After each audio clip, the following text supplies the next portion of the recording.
Bora então. Bora. Aqui. Aula de economia, que delícia!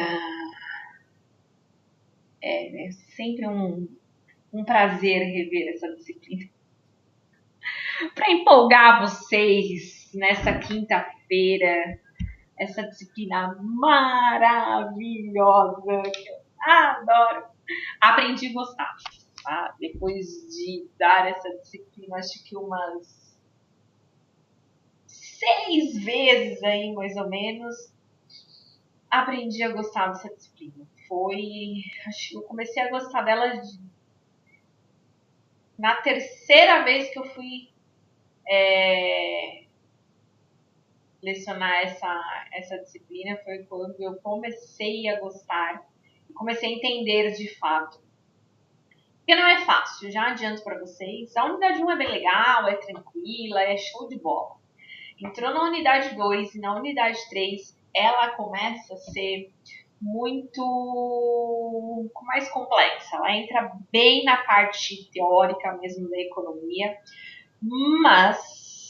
mas ela é muito bacana porque eu tô abrindo aqui o celular para deixar o chat ligado, já que eu não tô conseguindo ver o chat ali. Mas quando a gente entende, tá? Quando a gente acaba compreendendo de fato tudo que acontece dentro da economia, a gente começa. Deixa eu pegar aqui.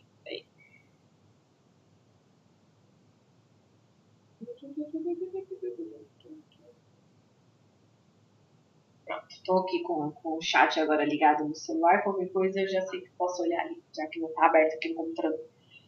Mas é bacana porque assim, né? A gente começa a compreender um monte de coisa que a gente escuta, que a gente lê, enfim, sobre essa parte da economia nos noticiários.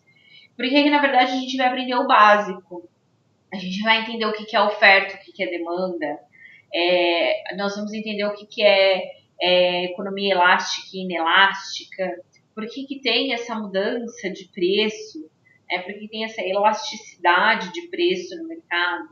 Inflação, deflação, taxas de juros, taxa Selic, enfim, a gente acaba tendo um pouco dessa compreensão. Confesso, assim, que não sou a melhor no assunto, então adianto que se falar alguma bobagem, podem me corrigir, fiquem à vontade, porque eu não sou uma expert no assunto, eu apenas leio, eu apenas entendo sobre, principalmente ali na unidade 3, que eu sou assim ainda tenho os meus deslizes de não ter domínio 100% sobre o assunto. Mas unidade 1, que é a unidade de hoje, como eu disse, eu vou trabalhar em cima desse slide que eu trabalho em sala de aula no primeiro encontro, que ele é bem um resumão assim da unidade 1, e tem uma parte ali da unidade 2, mas eu nem vou entrar, não vou entrar em mérito. Vão ser aulas extensas, vão ser aulas longas, não vão ser aulas curtas, já adianto para vocês. Prometo ficar de olho no relógio também para não passar muito. E se passar qualquer coisa a gente encerra, a gente vai ajustando aí o nosso cronograma, enfim, sem problema nenhum. Vamos lá então, vamos começar a entender o que é essa tal dessa economia, né? Se a gente abrir aí, deixa eu diminuir um pouco aqui esse vídeo, para ficar me exibindo aqui, né? Mas ok. O que é economia, né? Na própria apostila, a gente já começa a entender que economia está em tudo o que cerca o nosso dia a dia, né? A gente fala de economia o tempo todo, principalmente de uns anos para cá, que a gente as pessoas começaram a ficar mais politizadas, né? As pessoas começaram a entender mais sobre o governo, principalmente naquela troca de governos, né? As pessoas começaram a estudar mais e falaram assim, poxa, vou entender um pouquinho. Então, muitas pessoas começaram a compreender melhor, né, a questão da economia, como que funciona a economia. E a economia é tudo na nossa vida. Se a gente for observar de fato, quando a gente começa a estudar essa disciplina, a gente entende que tudo é economia, tudo está voltado à economia. A educação está voltada à economia, né? Então, a produção está ligada à economia, tudo. A gente tem vários vídeos na internet que depois eu posso fazer uma gravação, copiar, botar todos os vídeos num vídeo só, assim, e se, né, se permitirem, porque eu fui tentar postar um dia um vídeo e eu fui bloqueada porque era da Discover e eu não tinha direitos autorais. Mas enfim, se eu conseguir postar, eu posto ali, para vocês poderem ver. Muito bacana que ele fala como que a economia influencia. Então, por que estudar economia? Para a gente conseguir entender como que funciona tudo que está a nosso redor. Então, existem insignificados, existem insignificados. A gente pode falar de senso comum no sentido de, eu vou economizar, então eu vou poupar. Na atividade econômica, é a ação destinada a produzir, distribuir e consumir. Então, a economia é uma atividade que vai gerar essa questão de produção, de distribuição e consumo, que a gente trabalha muito isso, principalmente na unidade 2, a gente fala muito dessa questão de distribuição e de consumo, né? Oferta e demanda. A gente trabalha bastante como é que funciona essa relação dentro do mercado. E a ciência econômica, que é o que a gente de fato está estudando aqui, né? Que é o que traz esse livro, é basicamente essa parte da teoria. É onde a gente tem todo o conhecimento, é onde a gente estuda tudo que acontece dentro dessa atividade econômica. Então, a gente sabe que o problema central da economia é a escassez, tá? A economia, ela gira em torno da escassez. O que é essa escassez? Precisamos entender que dentro da...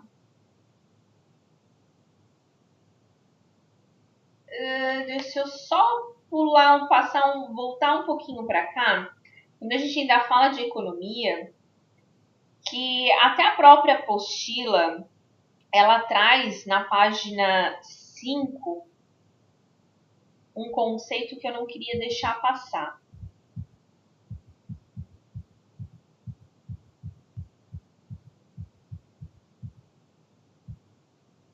Aqui as origens das palavras, né, como eu falei. Então, a economia também vem nesse sentido de administração, né, administrar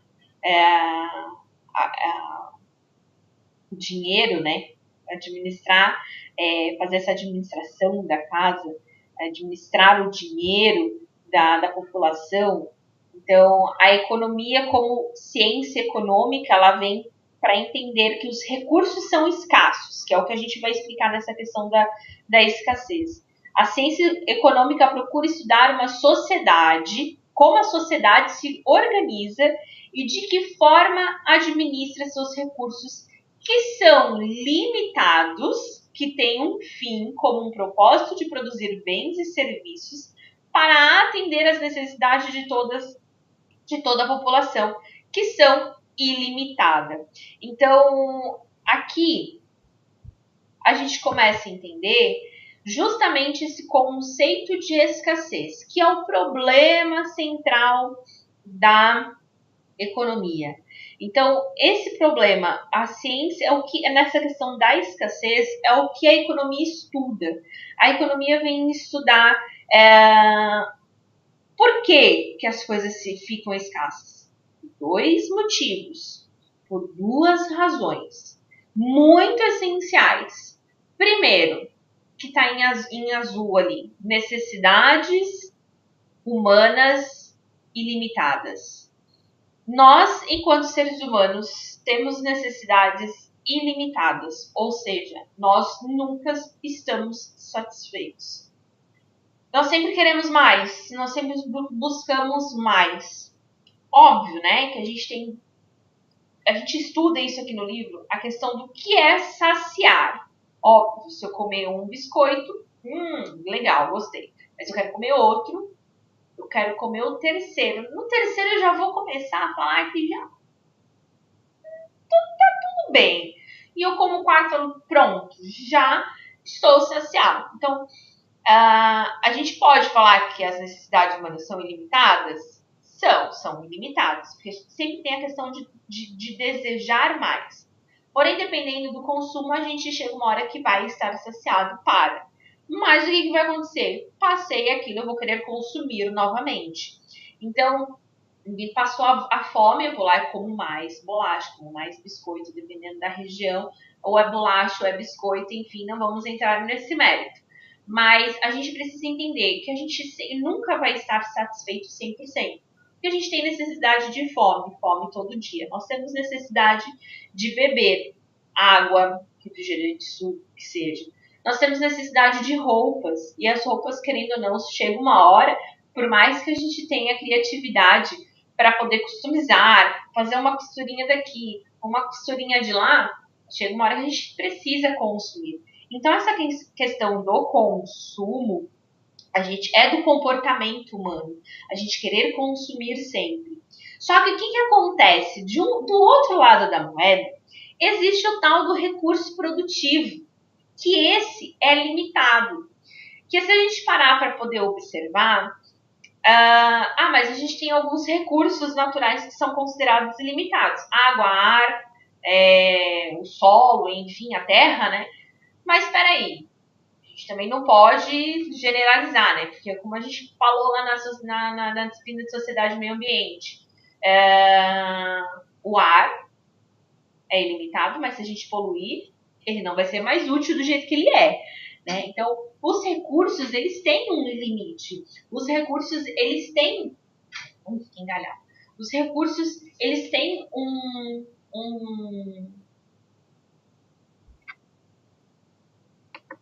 Achei que tinha alguém chamando para poder abrir pedir autorização para entrar. Mas nem tudo a gente vai ter em abundância. Então é o seguinte, o ouro, a gente já sabe, é um recurso limitado, porque eu vou tirar da natureza e ele não vai ter reposição. Mas vamos dizer a parte da plantação. Vamos falar do fumo, né? Que aqui na região ela tem bastante gente que planta fumo. O fumo eu colhi, eu vou plantar e já vai nascer logo amanhã? Não vai. Ele tem um processo. Enquanto eu planto, colho, eu tenho que plantar novamente, colho, tenho que plantar novamente, colho. Só que quanto que demora esse processo de plantar e crescer para eu colher? Demora. Então, por isso que a gente fala, recursos são limitados. A gente não... a necessidade humana, ela acontece mais rápido do que a produção. Então, por isso que a minha necessidade é muito maior do tempo de produção. Então, por isso que a gente fala que dentro da economia, o maior problema é a escassez. Aqui não é escassez no sentido de pobreza. Não estou falando, não estou entrando nesse sentido. É justamente de entender que a minha produção em questão de tornar a necessidade, o homem satisfeito, não é igual. Porque o recurso produtivo, ele pode ser escasso em algum momento e eu não conseguir mais satisfazer a necessidade do homem. Então, ali na página...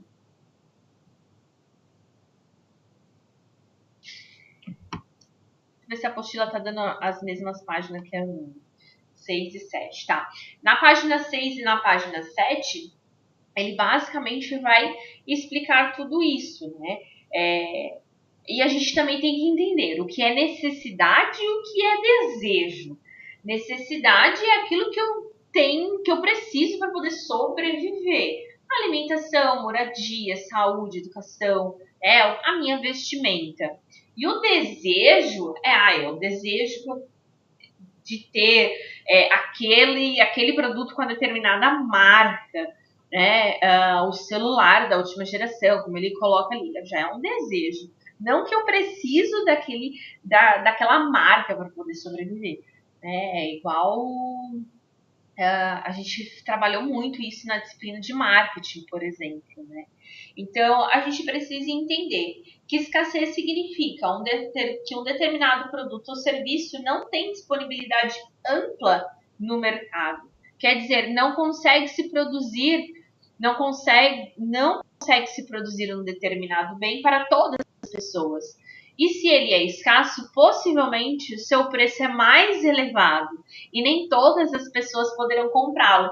Aí vai entrar já na parte que, na unidade 2, que a gente vai trabalhar bastante isso, que quanto mais escasso, né, e aquele produto mais se fizer necessário, mais caro ele vai ser no mercado. Então, a gente precisa entender que o problema central da economia gira em torno da escassez. Por isso que a gente fala que é ciência da escassez. Por isso que a economia, ela é uma ciência da escassez.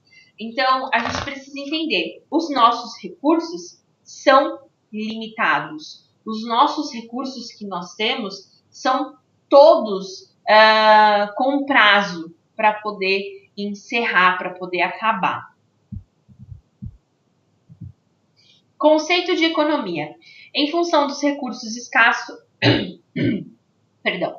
a sociedade precisa escolher entre alternativas de produção e distribuição dos resultados da atividade produtiva entre os diferentes grupos da sociedade.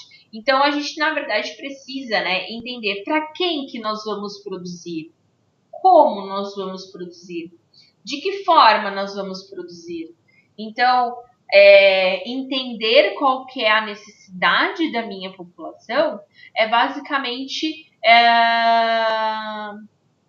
começar a solucionar o principal problema que eu falei, que é a escassez.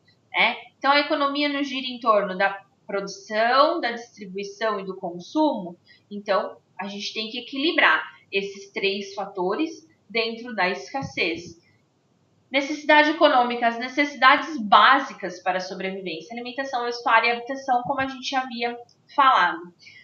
Essas necessidades são entendidas por um conjunto de bens ou serviços que são produzidos e dependem de vários recursos produtivos ou fatores de produção.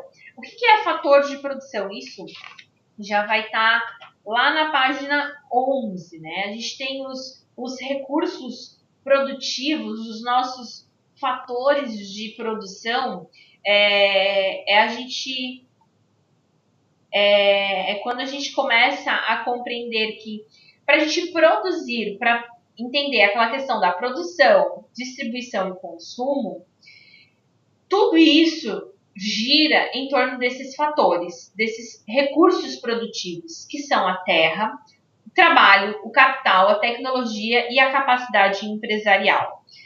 A terra, né, é o nosso recurso natural. Né? A terra são os recursos naturais, são todos os recursos que a gente tem, como até mesmo a questão da energia, do sol, da água, são todas as questões que a gente tem aí, que a gente pode plantar e retirar, né? São o algodão, que vai nos dar o tecido, o petróleo lá do meio do mar, que vai nos dar toda essa parte de combustível, enfim, e diversos outros derivados. Então, a terra, não estou falando de somente solo, mas estou falando de ar, de água, de todos os ambientes que possam nos trazer esses recursos que nos vão dar que nos vão fazer essa produção. O trabalho, né? O trabalho é o valor humano, né? É a questão do homem de produzir, né? O homem vai fazer essa terra ser produtiva. Então, o homem vai se esforçar enquanto trabalhador, né? Braçal, mental, força física, não interessa, mas ele faz parte desse fator de produção. Porque se só tiver lá a terra, tem lá a terra, mas a gente precisa do trabalho para aquilo poder, ser realizado. Então, o trabalho é fundamental. O capital, a gente já fala de bens, de capitais, é um conjunto de bens utilizados no processo de produção de outros bens, e não essencialmente para atender as necessidades das pessoas. Então, na verdade, o capital aqui a gente entende como sendo as máquinas, né? Como sendo nossos equipamentos, a instalação, o edifício, as estradas. O capital é tudo que os bens, né? Como ele diz, são os bens que nós vamos conseguir tirar da terra através do homem para produzir um produto. Então, eu vou utilizar a terra através do trabalho, então eu vou fazer a colheita. Mas eu preciso do quê? Eu preciso de um trator. Então, o trator é o meu capital, é o meu bem de produção, tá? É o meu bem de capital. Então, ele vai me ajudar, obviamente, a colher mais, a fazer essa colheita ser melhor. Então, todos os equipamentos que eu possa vir utilizar, que vai me gerar renda, o fogão, por exemplo, numa cozinha, né, lá da cozinheira, é o fogão, o capital dela, porque é ali que ela vai vai fazer a comida, que vai fazer a marmita, que ela vai poder entregar, e aí ela vai o quê? Ela vai lucrar com aquilo. Então, o bem de capital a gente chama que são todos os equipamentos e as máquinas. Depois a gente tem a tecnologia. A tecnologia ela tem um papel bem fundamental dentro da economia pelas inovações, né? Então, a economia, através da inovação, ela consegue ter o quê? Crescimento. Então, ela tem crescimento de produtividade, ela tem crescimento na distribuição, ela tem crescimento no consumo. Então, a tecnologia é um fator produtivo bem importante justamente por isso. Porque ela vai fazer com que aquele capital se evolua, tenha crescimento, tenha inovação e eu consiga ser melhor no meu mercado.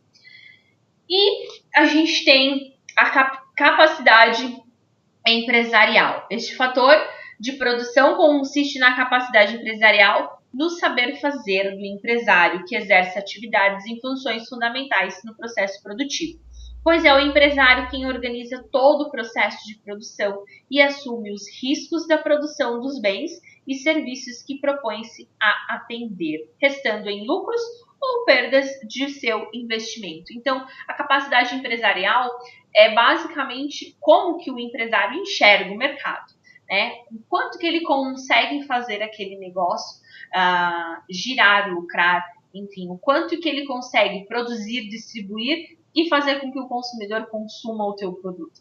Então, basicamente, a capacidade empresarial, ela encerra esse ciclo, se a gente for observar. Eu tenho a terra, eu tenho trabalho, eu tenho capital, que é a minha máquina, eu tenho a tecnologia através da inovação. E eu preciso o quê?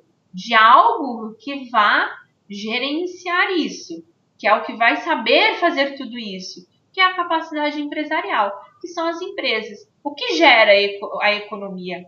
São as empresas, porque a empresa, querendo ou não, ela tem essa questão de dar o trabalho, ou seja, ela paga, ela dá o salário e, ao mesmo tempo, ela produz para a sociedade. A sociedade consome.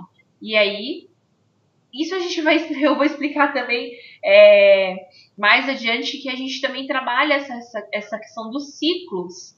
Né? A gente tem lá o ciclo monetário, que é o que basicamente tem essa troca, né, entre trabalho e empresa.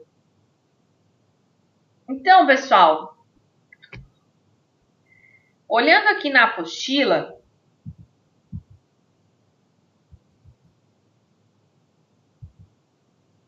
dos recursos produtivos aqui, na página 11, isso aqui, ó, que eu estou falando para vocês, terra, trabalho, capital, tecnologia e capacidade empresarial, segundo a minha apostila, foi tema já de discursiva, tá? Página 11, página 12.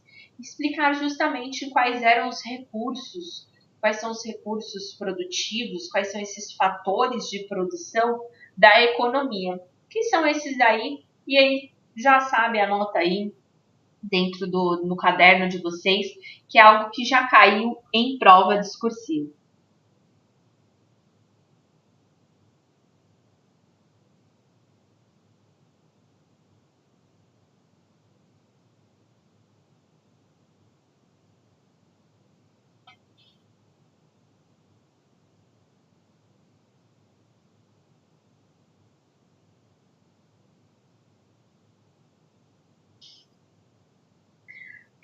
Aí nós voltamos, é porque o meu slide ele tá para lá e para cá. Nós voltamos aqui com a questão dos problemas econômicos fundamentais. A gente não disse que o problema da economia é a escassez? Beleza. Então, se a gente entendeu que o problema da economia é a escassez, isso quer dizer que a gente precisa entender quais são os problemas econômicos, certo? Então, a economia, ela gira em torno de 3 soluções, de 3 perguntas, de 3 indagações que a gente tem que fazer sobre uma determinada atividade econômica. O que e quanto produzir, como produzir e para quem produzir. Então, ali na página 8 e 9, a gente tem toda essa resposta. Então, o que e quanto produzir? Então, aqui eu vou começar a considerar que os recursos utilizados para a produção de bens e serviços são escassos. A sociedade precisa fazer escolhas. O que vai produzir e quanto vai produzir. Então, o que a sociedade está precisando naquele momento para satisfazer as suas necessidades? O que é? Ela está precisando na questão da alimentação. Tá, e o quanto que a gente vai precisar produzir? Então a gente vai entender que agora nós vamos fazer atividade econômica vamos fazer uma marmita, por exemplo. Vamos fazer uma empresa de marmitas. Então o que nós vamos produzir? Alimentação. Então a alimentação é consumido? É. O ramo de marmitas é bem consumido, que as pessoas não têm mais tempo de ir em casa. E às vezes fica muito caro comer no quilo do mercado, né? Aqui da nossa região que tem os mercados, tem restaurante. É muito caro, então vamos fazer marmita, que é mais barato. Então, o que produzir? Quanto produzir? Qual vai ser a quantidade de marmitas que eu vou precisar produzir para poder nivelar essa necessidade do meu consumidor? Então, eu preciso entender o que eu tenho que produzir e qual é essa quantidade. Por que a gente vai falar de quantidade? Porque eu preciso saber se o meu recurso, produtivo vai estar o suficiente para a gente poder fazer essa produção. Tem alguém com o áudio aberto? Quer falar alguma coisa? Alguém tá com o áudio aberto e quer falar de alguma coisa? Não? Só ligou sem querer. Sem problema nenhum.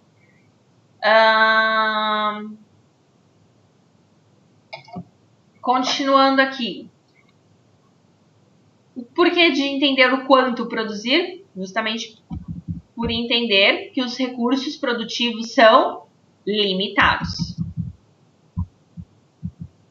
Como produzir? Então, este problema se refere aos recursos que utilizará para produzir bens e serviços. Em geral, os produtos tendem a escolher aqueles que tiverem um baixo custo para produzir bens e serviços. Então, como que a gente vai utilizar esses recursos? Como é que vai ser feita essa produção?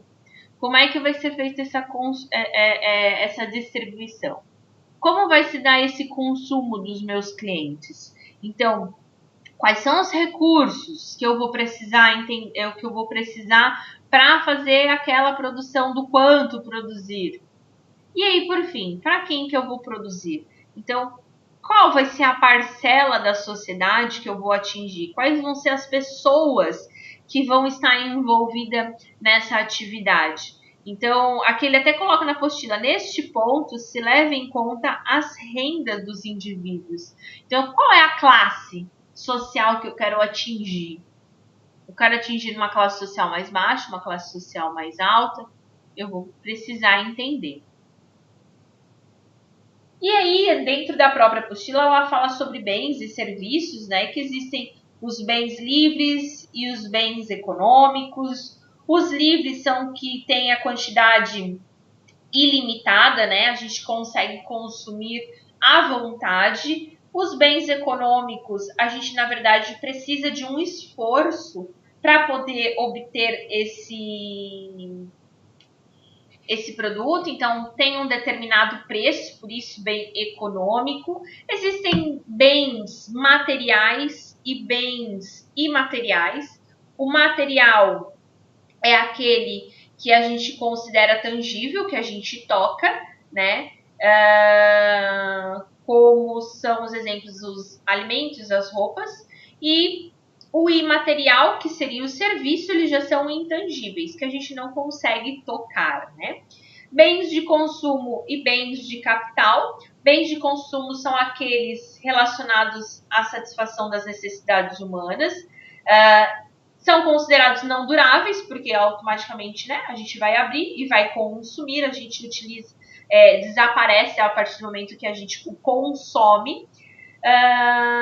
Já os bens de capital, que são aqueles que permitem a produção, né, como a gente falou ali no fator de produção. Os bens finais, que são os bens que não sofrem mais nenhum processo, né, de transformação, é aquele que já está pronto para consumo, e o intermediário é aquele que ainda está sofrendo, né, alteração na produção para poder se transformar em bem final. Partimos para agentes econômicos. Agentes econômicos está lá na página 13. Os agentes econômicos são figuras, peças-chave. Isso também já foi tema de prova, tá? De discursiva, segundo a minha apostila. Segundo a minha apostila, agentes econômicos, tema de discursiva. Nós falamos, né, que quando a gente estava falando ali do processo produtivo aqui, né, dos fatores de produção, que eu comecei a falar da terra, do trabalho, do capital, da tecnologia, da capacidade empresarial, e eu falei assim, é a empresa que vai gerar o salário, que aí ele vai poder gastar. Isso aí são os agentes. A gente precisa dessas figuras para fazer a economia girar, para fazer a economia se movimentar. Então, a economia ela só consegue ter movimentação através dos agentes, que são empresa, famílias, mercado, Estado e o mundo. Ou resto do mundo, como fala a apostila. Que eu não gosto dessa palavra resto do mundo, eu boto só o mundo no meu slide. Mas a apostila ela segue a ordem de falar primeiro da família, né? Então, vamos falar primeiro da família. Quem é a família, né? São os indivíduos que exercem o papel de consumidores de bens e serviços com a finalidade de atender as suas necessidades.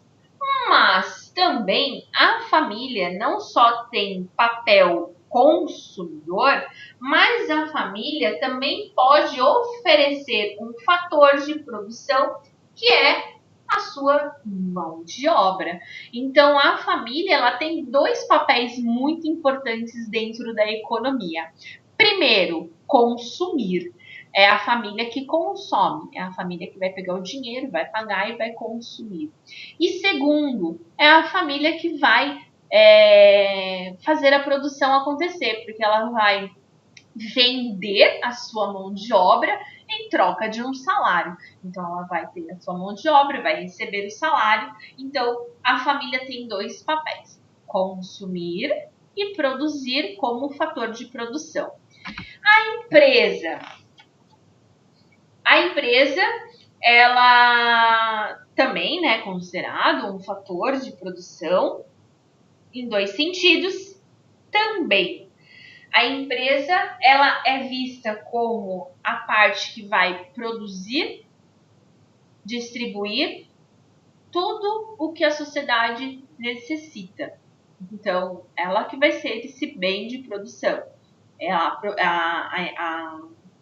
A empresa, ela então vai gerar, vai fazer a questão dos vestuários, da alimentação, né? Ela vai fazer a questão da moradia, que ela vai produzir tijolo, ela vai produzir cimento, ela vai produzir porta, ela vai produzir janela e ela vai botar no mercado para poder vender. E a empresa não só tem esse fator produtivo, mas a empresa também ela é importante por quê? Porque ela paga a família para a família poder se sustentar. Então, ao mesmo tempo que ela produz, ela faz essa questão da produção dos produtos, dos bens, dos serviços, enfim, ela também gera essa questão de dar o dinheiro para a família. Dar não, né? Ela, em troca, né, da mão de obra, ela paga a família para a família poder consumir nesse mercado. Então, temos aí dois agentes. O terceiro agente é o governo. O papel do governo, que é o terceiro agente que aparece na apostila, tá? Que aqui no slide é em quarto, que é o Estado, né? O governo, ele tem, o Estado, né? Ele tem um papel fundamental dentro da economia, porque ele vai fazer o quê? Ele vai controlar essa relação entre empresa e família. Então, é ele que vai começar a controlar no sentido de quais são as falhas que estão tendo no mercado, o que eu posso estar ajustando para poder melhorar a nossa sociedade. Na questão, a apostila fala, as empresas estão poluindo muito, então, vamos ajustar, porque se poluir muito, os meus recursos produtivos tendem a diminuir. Então, o que ele vai fazer? Supervisão, regulamentação, regulação, ou seja, ele vai fazer aquele papel de legislador. Ele vai entra a parte também de tributos, né? Que o Estado vai poder, vai arcar, vai tirar, não era essa palavra que eu queria falar, para poder fazer com que essa economia gire de maneira tranquila, que ultimamente nada está tranquilo, né? Mas ok. O Estado ele controla sim inflação, deflação, taxa de juros, né? Tudo isso é o governo que acaba controlando. Se ele joga mais dinheiro no mercado ou se ele tira dinheiro do mercado. Isso lá na unidade 3 a gente estuda bastante sobre isso. Ofertas de bens públicos, né? Então ele também oferece os bens públicos, né? O Estado ele tem esse papel de oferecer bens de maneira pública, como a educação, como a saúde, né? Como universidades, escolas que já entram nesse papel da comunicação, da educação, a iluminação pública, as rodovias, enfim. O mercado, né, que é o que está ali depois da empresa e da família. O mercado é esse relacionamento que vai ter entre os agentes econômicos, principalmente entre a empresa e a família. Então, na verdade, o mercado é essa relação, né? A empresa, ela gera emprego e ela também dá o produto para a sociedade. A família, ela compra o produto e ela também vende a sua mão de obra. Então, como é que se dá essa relação? Através do mercado. Quem controla o mercado? O Estado, o governo. Então, e o resto do mundo, onde que entra nesse sentido? São as relações comerciais que a gente tem com os outros países, né? Então, a gente acaba tendo aí relacionamentos internacionais, como compras de matérias-primas na China, nos Estados Unidos, no Japão, enfim, a gente tem essa troca de consumo. E quando a gente tem esse relacionamento econômico também com outros países, lá na unidade 3 também a gente estuda essa economia internacional, né, como que acontece essa interação entre o resto do mundo, se dá através de políticas, né, políticas fiscais, política cambial principalmente, ocorre dentro desse mercado que é internacional.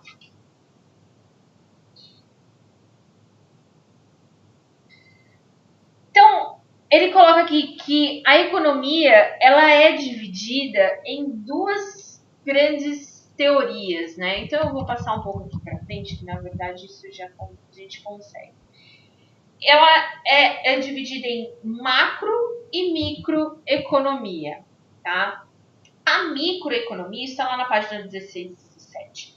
A microeconomia, ela olha muito para o comportamento do indivíduo. Ela olha muito para a necessidade do consumidor. Ela olha para o consumidor. Tá? Ela vai olhar para esse lado individual. Então, a microeconomia, ela olha para a família, ela vai olhar a relação do comportamento da família com a empresa. Ou seja, quando a gente está falando de microeconomia, nós falamos de oferta e demanda. Oferta é a quantidade de um produto ou serviço disponível para compra e demanda é a quantidade de produtos e serviços que os consumidores estão dispostos a comprar. Então, quando a gente fala de oferta e demanda, oferta é voltado para a empresa, o que a empresa está produzindo e colocando no mercado.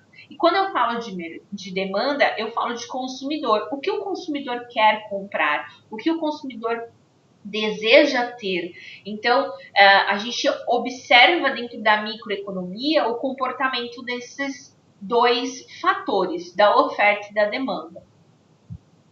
E já na macroeconomia,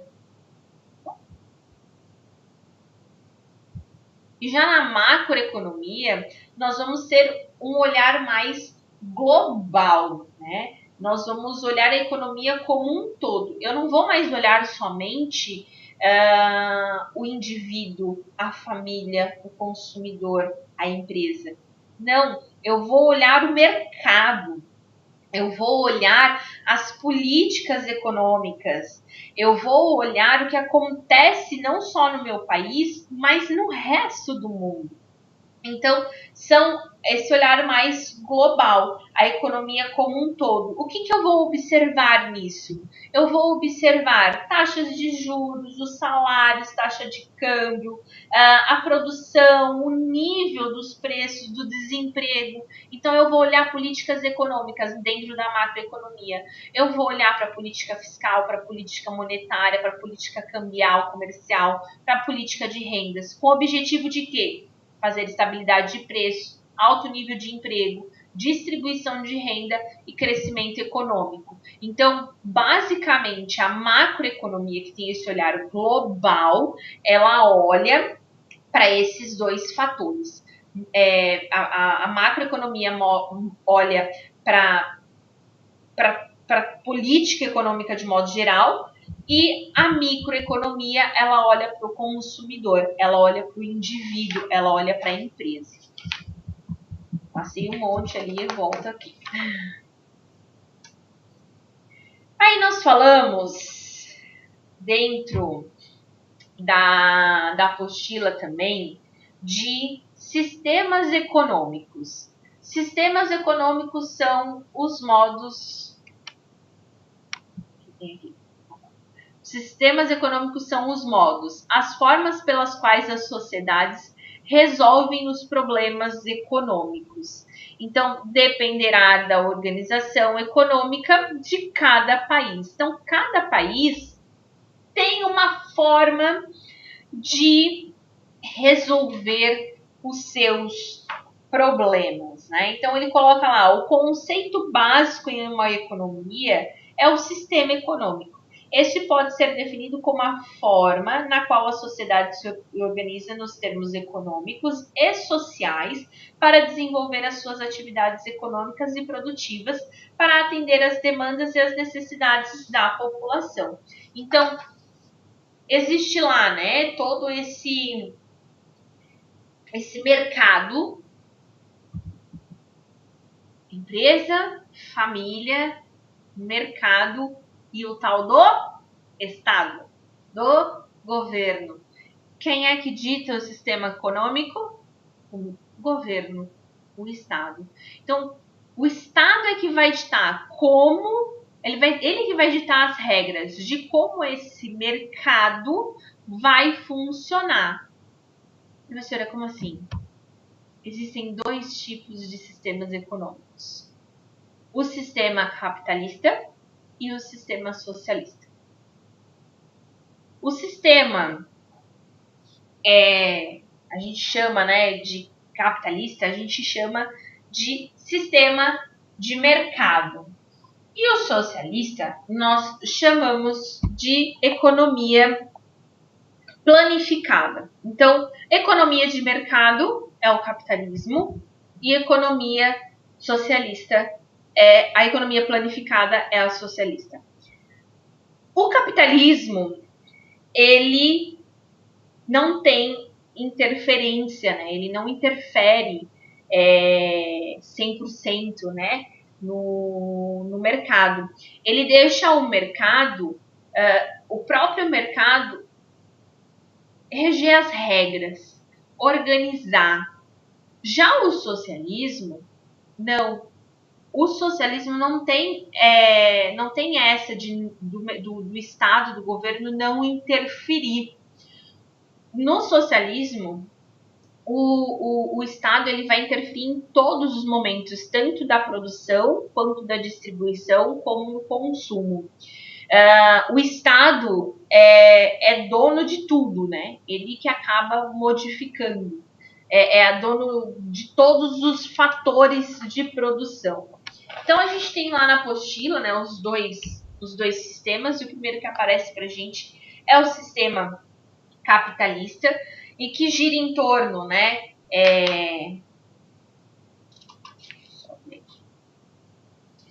que gira em torno do capital, da propriedade privada, da divisão do trabalho, da moeda, do preço, do lucro.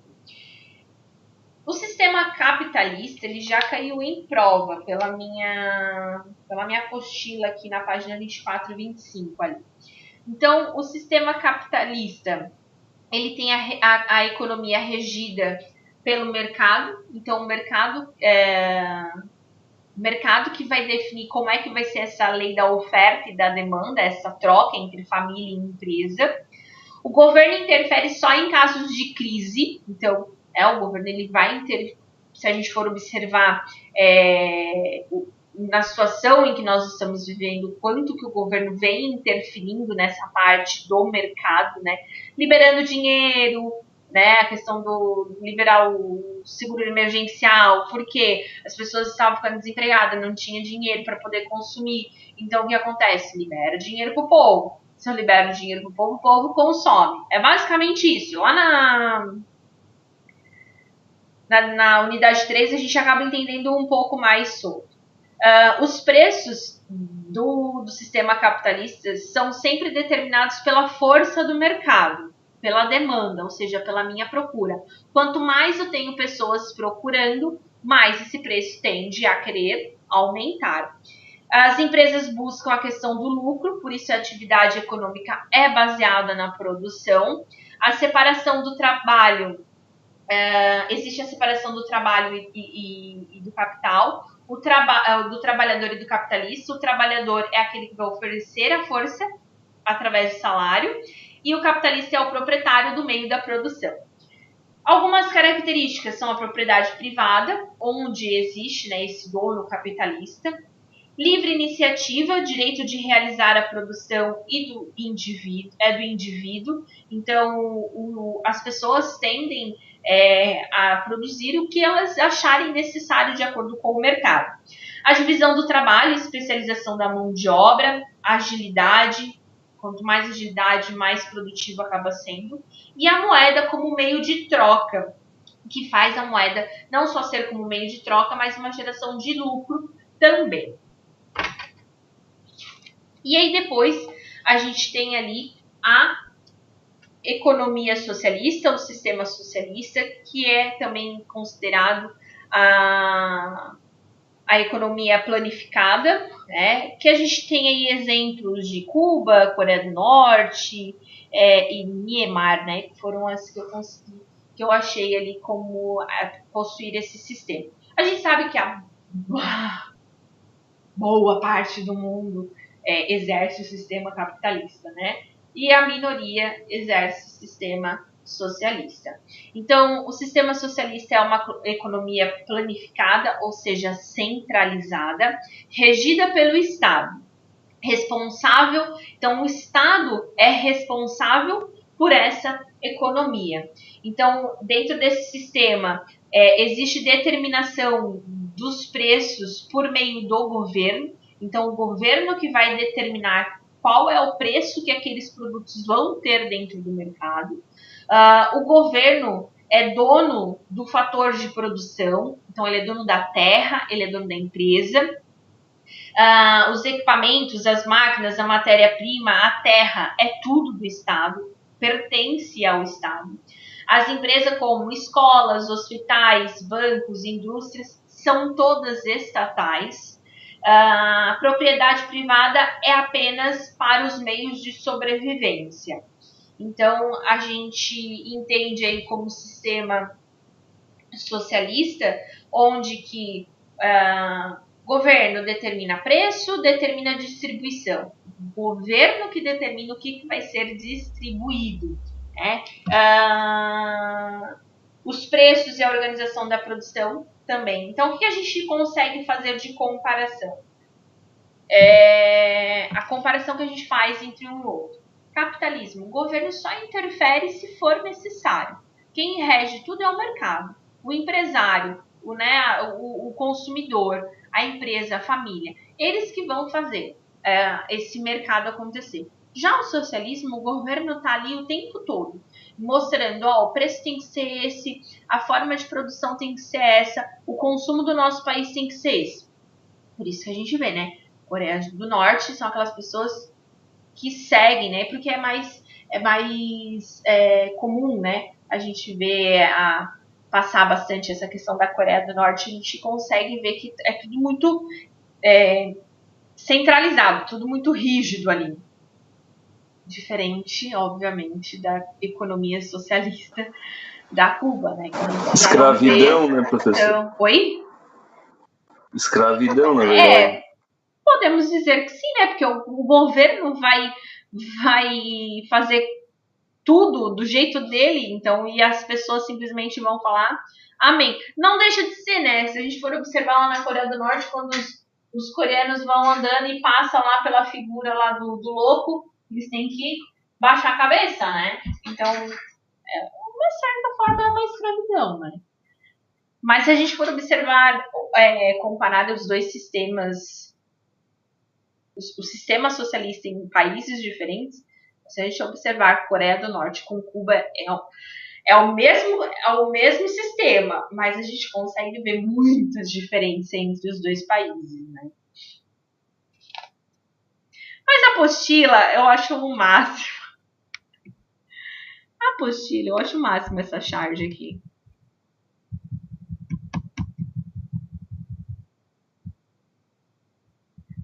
A apostila vê o socialismo como uma coisa mais linda, né?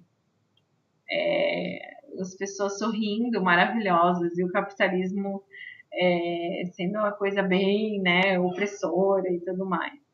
Eu falo que é muito relativo o ponto de vista, né? Mas se a gente for observar, a apostila traz isso, né? Como sendo o capitalismo na charge, o capitalismo sendo algo ruim e o socialismo sendo algo bom.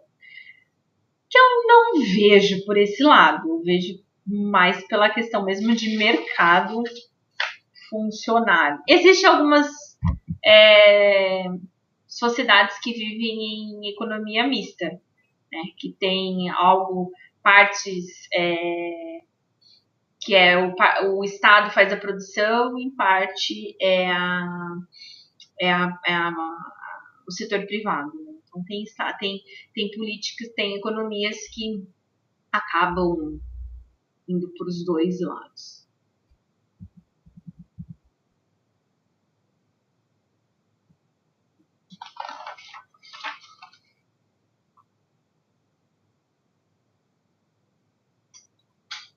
Opa, não era essa, é na apresentação.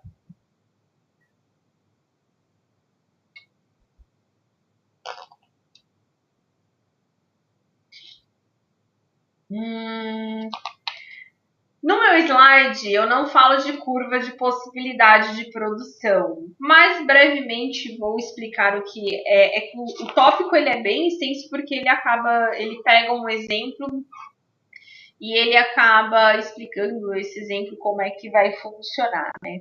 Então, ele coloca assim, né? No tópico 1 da unidade a gente entendeu o que é o problema da escassez, né? A gente entendeu o que é a ciência econômica, o que é, né, toda essa questão da necessidade ser ilimitada e dos recursos serem limitados, e assim a gente consegue entender que a economia está ligada dentro das escolhas, né, que o consumidor vai fazer.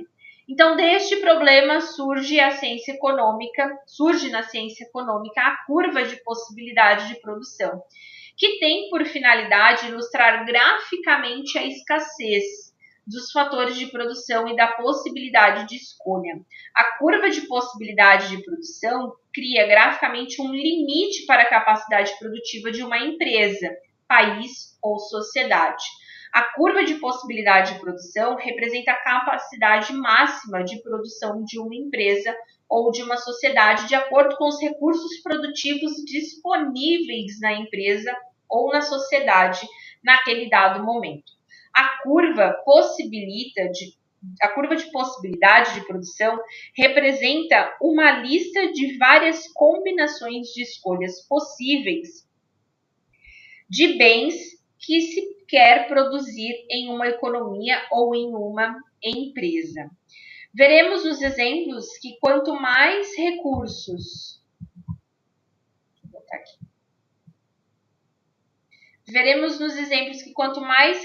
forem investidos em um determinado bem, menos recursos teremos para investir na produção de outro bem. A curva de possibilidade de produção é representada de forma simplificada em um gráfico em que cada eixo significa determinado bem.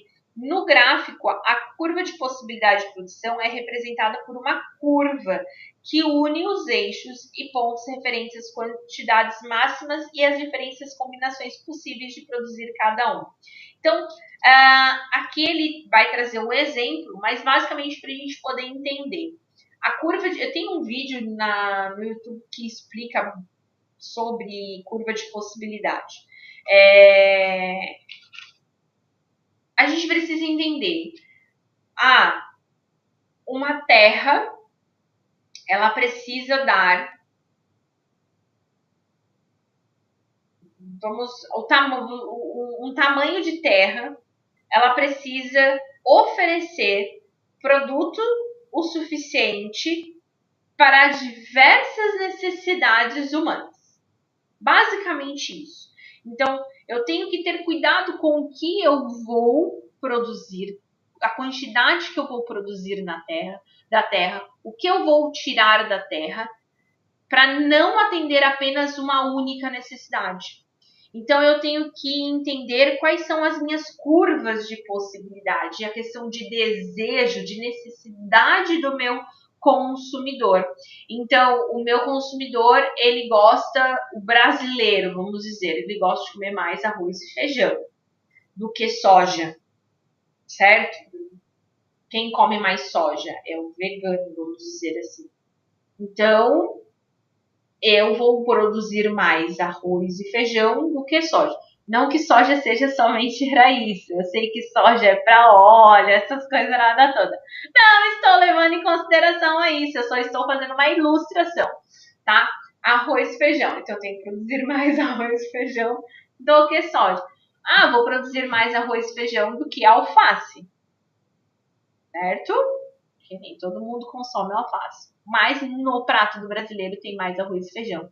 Então, é entender quais são as minhas necessidades de produção e de consumo do meu consumidor. Então, a curva de possibilidade. Professora, já caiu curva de possibilidade na prova? Não, nunca caiu. Nas minhas, durante 6 anos, nunca caiu curva de possibilidade. Tá bem. Fiquem tranquilos. Funcionamento de uma economia de mercado. Então, a gente vai entender essa relação entre empresa e família que se dá ao mercado. Então, era o que eu já vinha falando para vocês, né? A gente vai conseguir entender que a economia é composta por 2 tipos de agentes, os principais agentes, família e empresa. Gira em torno de tudo. E aí, dentro disso, a gente forma alguns sistemas, dentro do sistema econômico capitalista, a gente forma alguns fluxos. A gente tem lá o fluxo real, o fluxo monetário e o fluxo circular, tá? O fluxo real, que é o primeiro que aparece aí pra gente, o primeiro e mais simples fluxo real da economia consiste em uma economia hipoteticamente simples e composta por 2 agentes, família e empresas. Nesse esquema, as famílias... Professora, que página você tá? Vamos lá, deixa eu colocar aqui. Página 49. Tá? Estou aqui, ó. Fluxo real da economia. Esse daqui, que é o mesmo que está aqui no slide. Beleza? Então, continuando. Nesse esquema, as famílias são detentoras de força de trabalho e dos fatores produtivos que oferecem para a empresa. Já as empresas, para fazer sua produção de bens e serviços, necessitam de mão de obra. Assim, as empresas remuneram as famílias pela mão de obra e fator de produção oferecido na forma de salário. Com os salários, as famílias adquirem poder de compra, indo ao mercado e comprando os bens e serviços dos quais necessitam, que são ofertados pelas empresas. Então, fluxo real está ligado entre mão de obra e bens e serviços. Então, a gente entende que a minha família vai ofertar a mão de obra ao mercado de fator de produção para a empresa. A empresa vai, então, pegar a mão de obra para poder produzir bens. E aí, o que ela produz? Bens para o mercado. Que aí, ela vai vender para a família. Fluxo real é basicamente isso. É a troca de mão de obra, fator de produção, para o mercado de bens e serviços.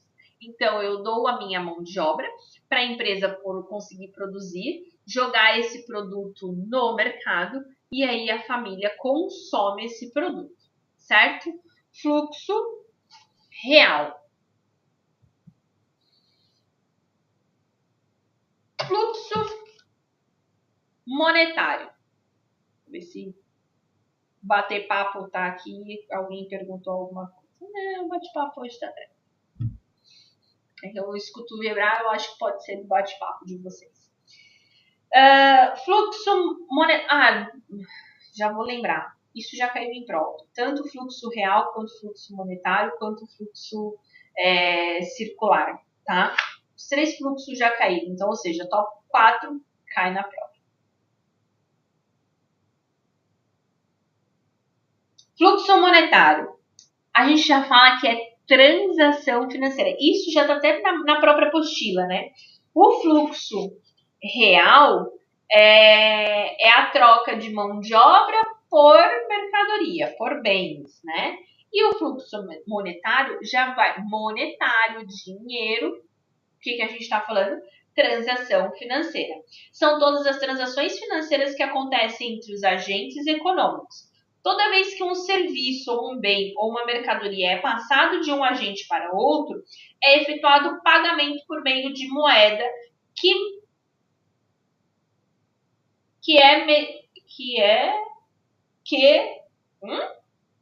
é efetuado o pagamento por meio de moeda que media as trocas.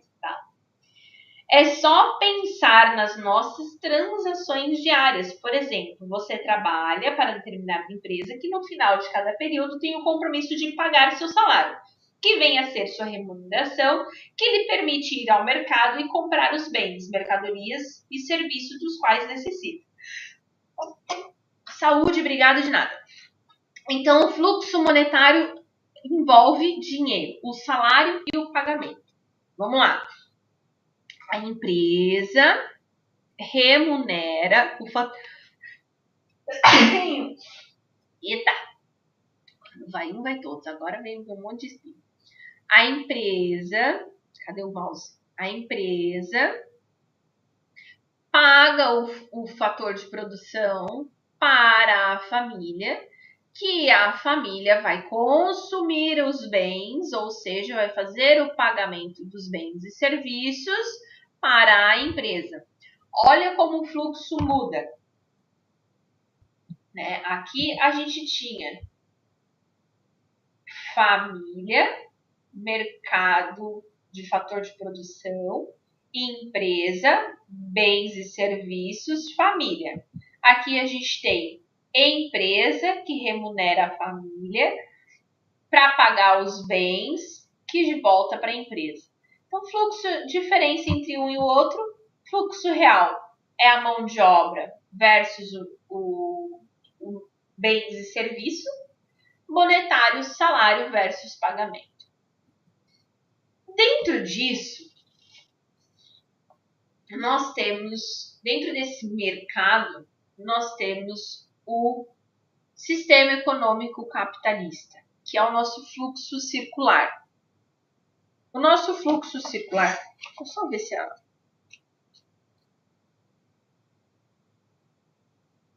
nós estamos na unidade 4. Tá sendo só mais uma unidade. Eu achava que era 6 tópicos, mas não. Fluxo circular. Na verdade, é o envolvimento de todos os agentes econômicos que a gente tem. Então, família e empresa, mercado financeiro, né, o mercado em si, o mercado financeiro, o governo e o resto do mundo. Como é que se dá essa circulação, essa interligação entre o fluxo real e o fluxo monetário? Então, a gente entende assim, né, que a empresa paga a família para poder produzir, certo? Aí a família produz, joga o produto no mercado, e aí a família é paga por isso, e o que acontece? Ela pega o dinheiro para consumir. E aí esse consumo entra para a empresa. Fechou? Beleza. Aí vamos mais uma vez o ciclo. A empresa paga o salário para a família. Parte desse salário, a família vai para consumo, parte ela vai poupar. Ela vai fazer uma poupança. E essa poupança vai ser através de quem? Do mercado financeiro, do banco. Então, eu vou lá, sobrou lá R$500 do meu salário. É difícil, né? Mas ok. Vamos fingir que sobrou R$500 de salário. E a gente vai pegar esses R$500 e vai jogar para o mercado financeiro. Não necessariamente através de poupança, porque, né? vou falar para vocês. Gente, poupança, para quem quer fazer o dinheiro render, não é a melhor solução do mundo, tá? Existem outros tipos de investimento dentro do mercado financeiro que a gente pode fazer que é muito melhor do que a poupança. Rende mais e você não precisa ter fortunas para poder investir. Então tem gente que acha assim, mas eu preciso ter muito dinheiro para poder investir no mercado financeiro. Não, negativo. Hoje existe uma palavrinha que se chama tesouro direto, que é para quem quer fazer investimento, quer fazer que o seu dinheiro renda mais do que a poupança, porém não tem muito dinheiro para poder usar, mercado direto é a solução, tá? Fica aqui hashtag a dica da Prof. Não acha que a poupança vai ser a melhor solução de investimento para você. Vá procurar, tem 1000 coisas na internet. Entenda sobre o mercado financeiro. Comece a entender principalmente sobre tesouro direto. Melhor para quem quer começar, não quer não sei investir em bolsa de valores, não tem problema. Tesouro direto. Vocês vão ver que o dinheiro vai render mais do que poupança. Hashtag fica a dica. Volta aqui. Economia, eu tô falando. Tô falando de economia. Tá dentro do assunto. Então lá, a família foi lá, fez essa poupança no mercado financeiro. O banco vai pegar o teu dinheiro e vai guardar. Ele vai guardar? Não. Ele não vai guardar, porque o dinheiro da Maria, com o dinheiro do João, com o dinheiro do Pedro, com o dinheiro da Serafina, ele vai ter um montão de dinheiro. E o que o banco vai fazer? Vai chegar para a empresa e vai falar assim, bater lá na porta da empresa e vai fazer assim, olha só, escuta aqui. Tô vendo que você tá precisando fazer um investimento aqui na tua empresa, então eu vou te fazer um empréstimo, tá? E então, para você fazer um investimento, para poder melhorar a tua empresa, para poder melhorar as suas máquinas, tecnologia, inovação, faz parte do mercado. Então, o que a empresa vai fazer? Pegar o dinheiro emprestado. Então, dentro do mercado financeiro, existe esse giro. A empresa joga o dinheiro para a família vai poupar no mercado financeiro. Com esse dinheiro que a família está poupando, o que ela faz? Vende para a empresa para poder lucrar em cima desse empréstimo. E aí volta de novo. A empresa foi lá, fez todos os investimentos lindos e maravilhosos. A família ganha o dinheiro, consome, faz a poupança. E dentro disso tudo, a gente tem o quê? O imposto para pagar. Então, a gente tem essa questão de pagar o imposto em tudo que a gente faz. A gente paga imposto, né? Tudo que a gente compra dentro do mercado, a gente tem um imposto embutido. Esse dinheiro do imposto vai para quem? Para o governo, que teoricamente deveria ser para gastos públicos. Né? Bem lindo, maravilhoso. A gente gasta tanto. Mas assim, né, deixa-se um pouco a desejar. Mas ok, o governo ele pega para gastos públicos, investir em quê? No mercado.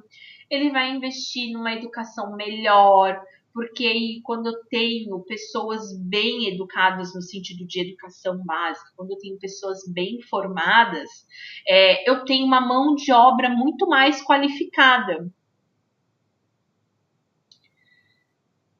Quando eu invisto na saúde, eu tenho pessoas saudáveis para trabalhar, para fazer a economia girar de maneira mais saudável. E aí eu invisto também em obras públicas no sentido de estradas.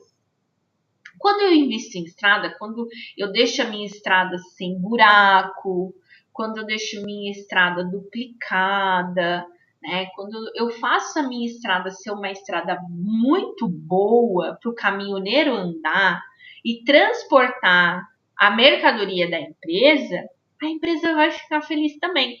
Porque a empresa vai ter pessoas bem educadas, pessoas com saúde muito boa e, querendo ou não, o teu negócio vai girar muito bem nas estradas que a gente tem por aí. Então ele vai conseguir, a empresa consegue, tá? Entendeu qual é o papel do governo, né? no fluxo circular. Fechou. Família. Agora, a segunda parte, né? Que a família, ela também, com o resto do mundo e a empresa também, ela consegue ter esse relacionamento de quê? De importação e exportação. Então, a gente importa, a gente compra produtos de fora do nosso país que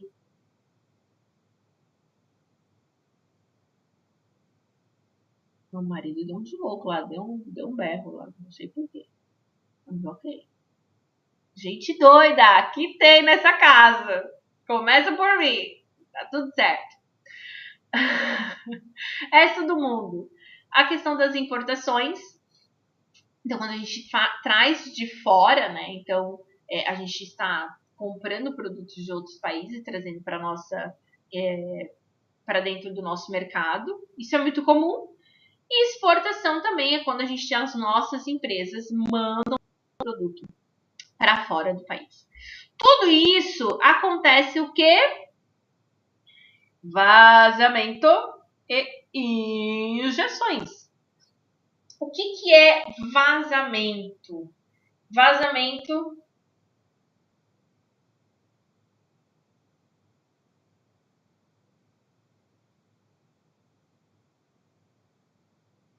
você escreveu alguma coisa de vazamento, injeção aqui no meu caderno, eu não entendi direito, mas ok. Mas eu sei explicar o que é o vazamento e o que é a injeção. O vazamento, na verdade, é tudo que está saindo da nossa família, da família, assim, né? Desse fluxo. E a injeção é tudo que está sendo colocado dentro desse fluxo. Então, o vazamento é tudo que sai do mercado e a injeção é tudo que entra dentro do mercado. Então, a gente tem ali, né, que ele colocou a poupança, nós temos os tributos, que é através ali do imposto, é um tributo, né, que é através do governo, as importações, que é através dessa relação internacional, que é através, né, dos gastos em que a família vai ter com as mercadorias importadas, né? E as injeções, né, já são quando a gente manda produto para fora através da exportação, o imposto, na verdade, injetado, né, daquele jeito que eu falei para vocês, bem lindo, maravilhoso, através das obras públicas, né, de toda essa coisa que acontece, dos investimentos no mercado financeiro e assim por diante. Ai, a parte mais legal agora, tópico 5. Aqui os slides acabou, tá? Vou para possível. Porque no slide eu não falo de tão legal que é o tópico 5, eu não voto nos slides. E tão legal que é. Bem animador. Hoje vocês estão vivos? Porque hoje tá. Vocês estão quietinhos. Vocês estão aí? Vocês estão firme e forte? Eu tô. Que bom. Muito obrigada por saber que tem alguém aí comigo até agora.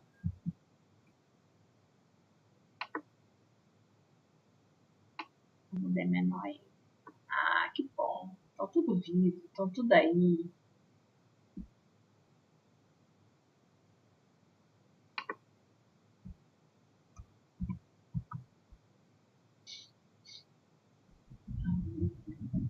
A gente pode aumentar mais, né? Tudo tem que ficar dentro da gravação da tela. Por isso que eu tô. Pronto. Tópico 5, último tópico. Deixa eu já pegar a outra parte. Só um pouquinho. Deixa eu levantar.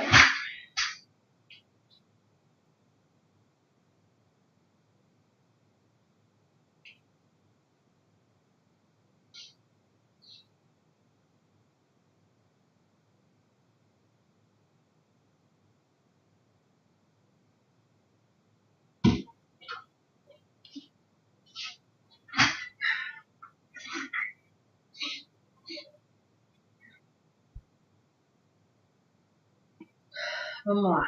Já tá acabando, gente. Eu prometo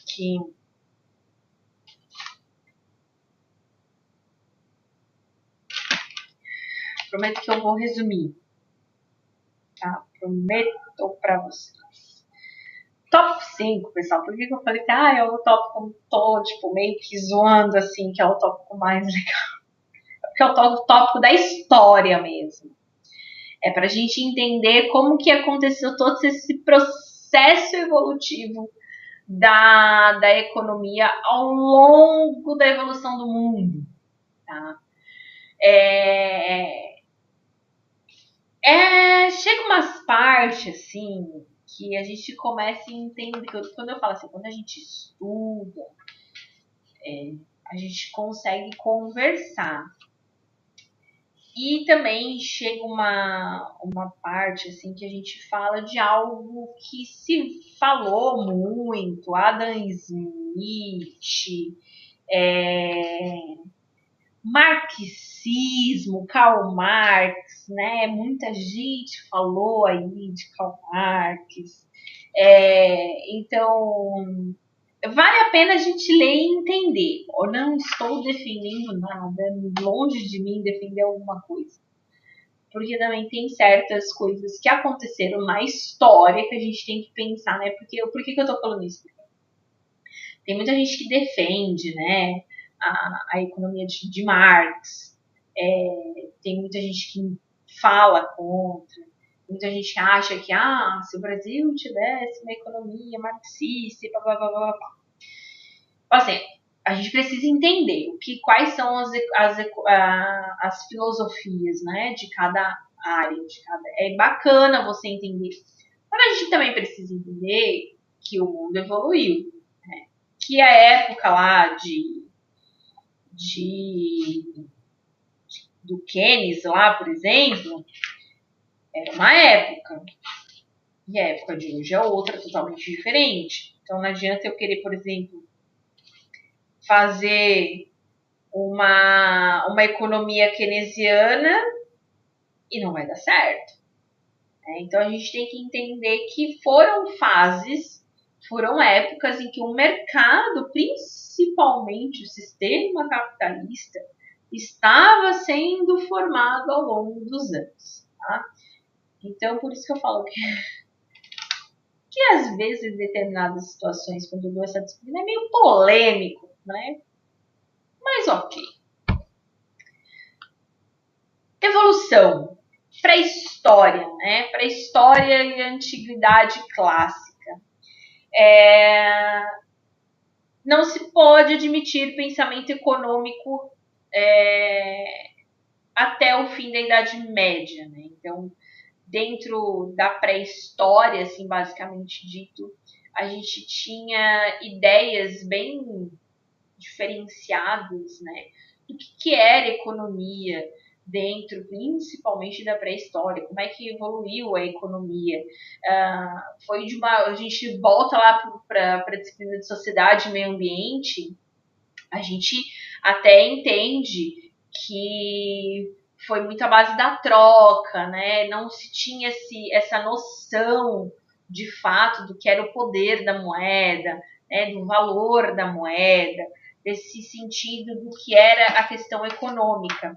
E já quando a gente fala na antiguidade clássica, a gente vai entender aí que a política e a filosofia estavam ligadas à questão da moral cristã. Então, ou seja, quem regia toda essa questão era a igreja. Então, isso a gente também já comentou uma vez. É só a gente ver seriados, né, antigos aí, tipo, por exemplo, Vikings, né? Quem gosta aí, Vikings, The Last Kingdom, enfim, dessas épocas, assim, a gente vê o quanto que a igreja tinha o poder, né, de mostrar como que a economia e a política tinham que se desenvolver. Então, essa parte da pré-história, ela tinha muito essa questão da política, da sociedade, da economia, voltada muito para essa parte da moralidade da igreja. Né? Já na Idade Média, a gente tem a força já na questão das trocas, né, dessa questão intercambial, né, que se tinha o poder de trocar através das corporações de ofício. Ainda se tinha esse caráter de depender da igreja, né, de ter essa moral cristã, mas a gente já começava a ter essa questão do preço justo, a gente já considerava o justo preço, né, que já considerava essa questão de que, olha, uma galinha tem que ter o preço de uma galinha, eu não vou trocar uma galinha por uma vaca, são preços totalmente diferentes. Então, por isso que a gente começa a ter a questão de valor, né? A gente começa a ter essa noção de equilíbrio econômico. No mercantilismo, a gente começa a ter a questão da expansão comercial marítima.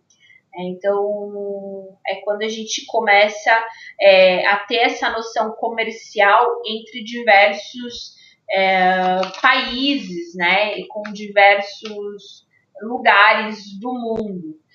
Não era uma economia, né, que se tinha essa questão de desenvolvimento, de se prosperar economicamente, se tinha sempre essa questão da balança comercial mais favorável, vendia, né, com a questão da moeda né, altas, né, conseguia-se ter essa questão, começa a ter essa visão de lucro, né, porque na Idade Média começa a ter noção de um valor, então no mercantilismo começa a ter noção de lucro, e também dentro do mercantilismo tem muita interferência do Estado, o Estado ele vai interferir, a riqueza de uma nação vem da quantidade de metais, por isso mercantilista, então vem da quantidade de metais que a gente consegue guardar, né? Então eu vou começar a ter essa noção de guardar, principalmente o ouro e a prata, tá? Então tem-se muito essa questão do que começa a ter essa figura do capitalista, do capitalismo mercantil. O capitalismo mercantil ele vem justamente com essa ideia de transformações intelectuais,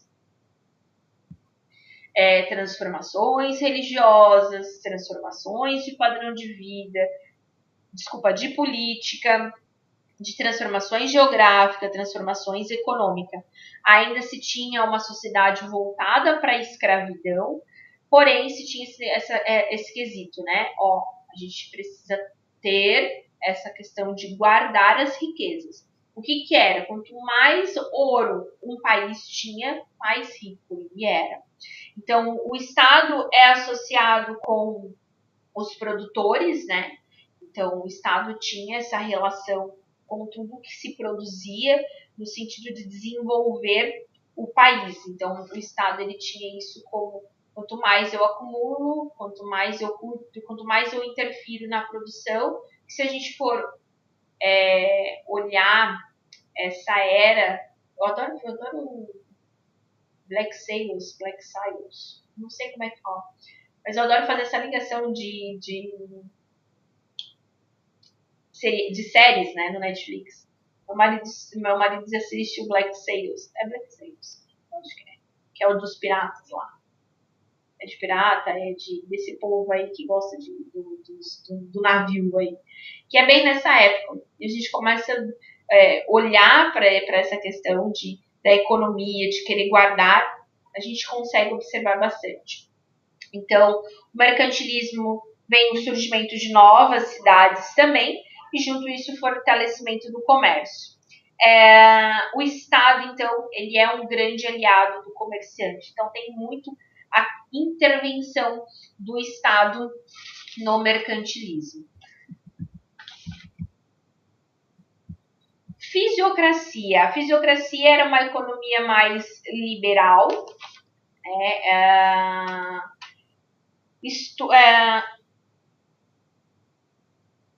estudavam como a nação poderia ficar rica. Eu tenho minha colinha aqui, por isso que às vezes eu paro, porque às vezes eu não entendo a minha própria letra. Estudavam como a nação poderia ficar rica, A fisiocracia tinha a questão da fonte de riqueza, estava na minha terra. Quanto mais terra eu tinha, então mais rico eu era. Diferente do mercantil, que é a quantidade de metais. O comércio cria força com o surgimento da moeda, o surgimento das indústrias e o controle do Estado por meio de altos impostos, tarifas e pedágios. Tinha uma interferência mínima, né? Por isso que a gente fala que a fisiocracia ela era uma economia liberal. Quando a gente fala que é uma economia liberal, é porque o mercado ele que gera, né, toda essa questão de como que vai funcionar. E começa a surgir, então, as indústrias. Então, que aqui a gente está falando de que era da Revolução Industrial. Então, quando a gente começa a ter essa expansão, não só de que entender que a produção vem somente da terra, do artesanal, mas que a gente pode fazer uma produção em massa. Então, a fisiocracia, controle do Estado, bem tranquilo, mínima, sem muita intervenção. E aí começa o quê? Surgir a burocracia. Então, na fisiocracia, surge essa parte burguesa.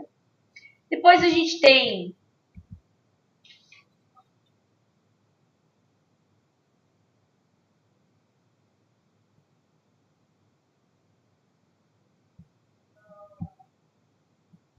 eu já entendi por que ele gritou. E o jogo do tigre. Agora que eu escutei. O Luiz com o marido deu uns berros. Com certeza tá perdendo, né? Com certeza. Temos aí a escola clássica. Escola clássica, então, é o início aí do que a gente vai começar a chamar de economia mesmo, né? De quando se começa a estudar a ciência econômica. Por quê? Porque surge a figura do pai da economia, da pessoa que começa a falar de economia, estudar, entender o que é essa relação, que se chama Adam Smith. Adam Smith, então, ele cria essa obra, ele escreve a obra Riqueza das Nações, onde Adam Smith ele começa a falar sobre a questão do liberalismo econômico. E o liberalismo econômico ele é envolvido em alguns pilares que são a liberdade pessoal, a propriedade privada, iniciativa industrial e controle da indústria e da empresa e a doutrina do laissez-faire e laissez-passer. Ou seja, a expressão laissez-faire e laissez-passer, não sei se assim se pronuncia, mas ok, é deixar fazer, deixar passar. Liberdade de produção e de comercialização dos produtos e serviços. Então, aqui se tem essa questão do liberalismo econômico. Quando a gente fala de liberalismo econômico, mercado rege a economia. O Estado interfere, começa a interferir na economia. Aqui na escola clássica é o boom da Revolução Industrial. Lá na fisiocracia ainda não começou a surgir as indústrias, né? Já que na escola clássica a gente já tem muita indústria, de fato é a Revolução Industrial, quando a gente começa a perceber que, a terra já não é mais tão importante. É importante a produção. A gente, quanto mais produz, mais a gente ganha, mais a gente lucra, mais a gente fica rico. Então, basicamente, é assim que começou a ter esse poder do mercado dentro da economia. Estado mínimo, ou seja, intervenção mínima do Estado. Ou seja, aqui na escola clássica é basicamente a intervenção zero do Estado, tá? Aqui começa, então, a ter esse aumento, né, da produtividade, da mão de obra, de ser importante, então, a mão de obra. A economia funciona melhor sem a interferência do Estado, né? Ele começa a observar essa situação. Aí a gente resume aqui a escola clássica. Isso aqui já caiu em prova. essa parte aqui, página 69, 68. Os princípios, o princípio do laissez-faire, laissez-passer é a crença do autoajuste do mercado. O mercado se ajusta de acordo com as necessidades da população. Ele é livre, ele consegue se ajustar de acordo. Produzo mais isso porque a pessoa quer mais isso, produzo mais aquilo porque a pessoa quer mais aquilo. Harmonia de interesse, o indivíduo busca satisfazer seu próprio interesse. O trabalho como fonte de valor, a riqueza então está dentro do trabalho. D, objetivam a promoção do máximo crescimento e desenvolvimento econômico. E E, noção de economia como um todo e regida por leis naturais. A economia como um todo interligado. As leis naturais aqui regiam, ou seja, o mercado em si, né, essa troca. E partiam de um método de análise. Um dos grandes legados dos clássicos foi ter oferecido um método de análise da economia, bem como das leis que dela fazem parte. Então, os principais aí, pontos, né, que a gente tem de Adam Smith lá da escola clássica, que é o precursor da escola clássica, a gente tem outros precursores aqui, mas a gente trabalha muito mais Adam Smith, então por isso que eu foco nele.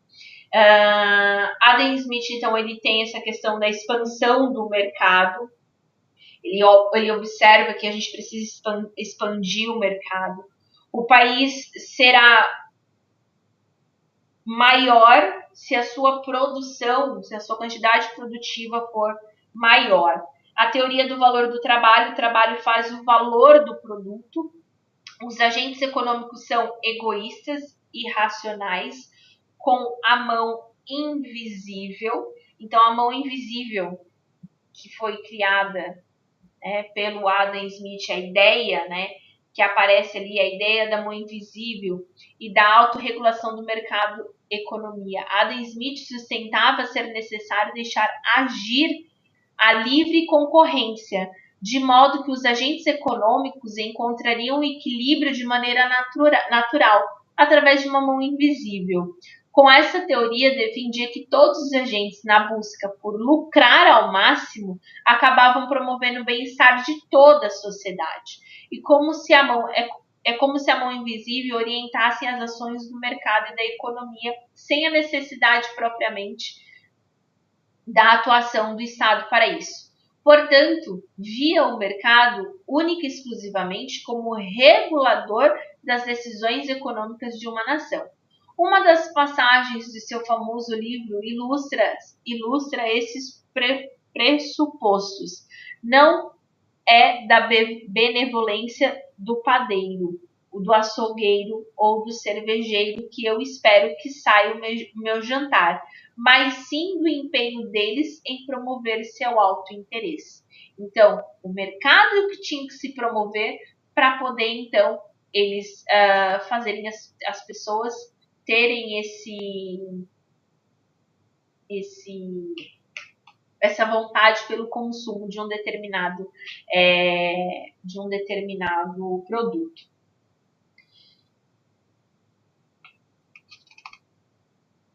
Aqui ele coloca, né, que o Estado não tem a intervenção, o Estado deveria apenas proteger contra ataques externos, estabelecer a justiça, construir obras e instituições necessárias à sociedade não lucrativas, emitir papel moeda e controlar taxas de juros em alguns casos. Depois a gente fala do marxismo.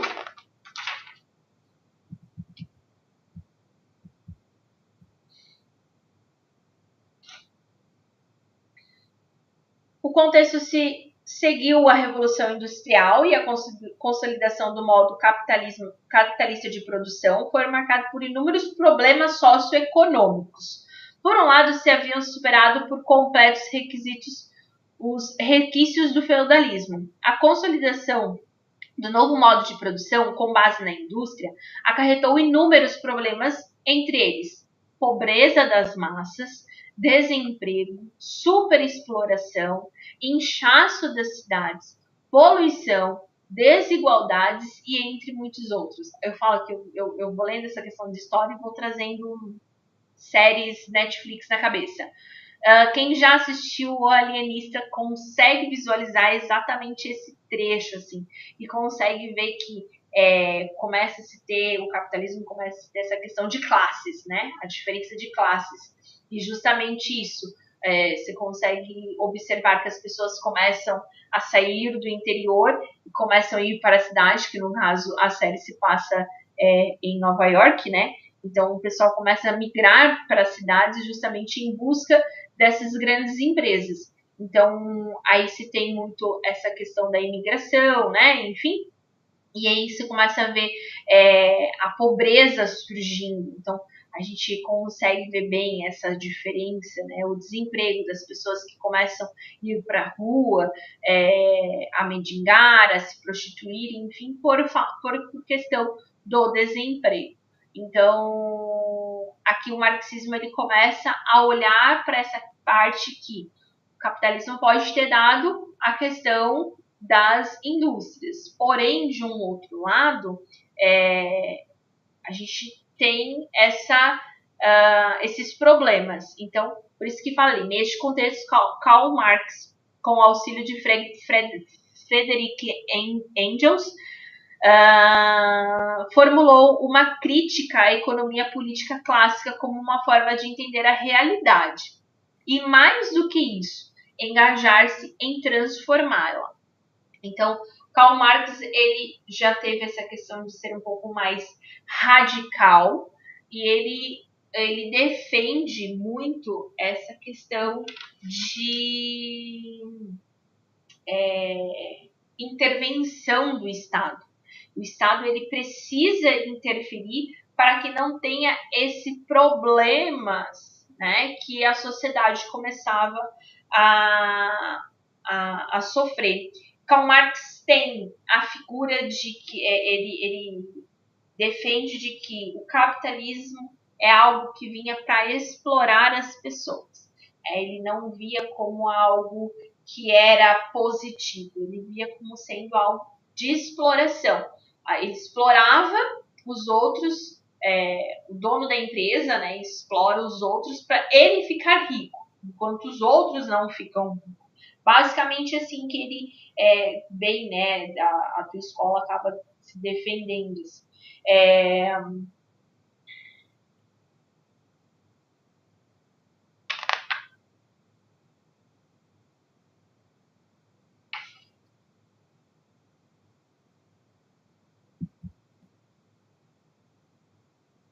A grande crítica de Marx aos autores da escola clássica é que lhes faltava a perspectiva histórica, embora essa crítica não se dirigisse propriamente a Adam Smith.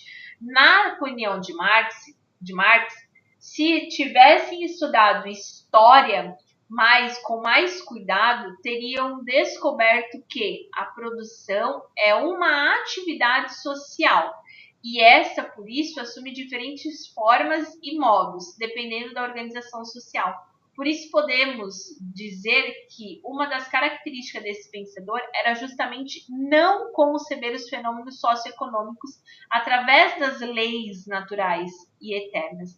Isto é, esses fenômenos são produtos de ações humanas e, portanto, não se repetem em todos os momentos históricos.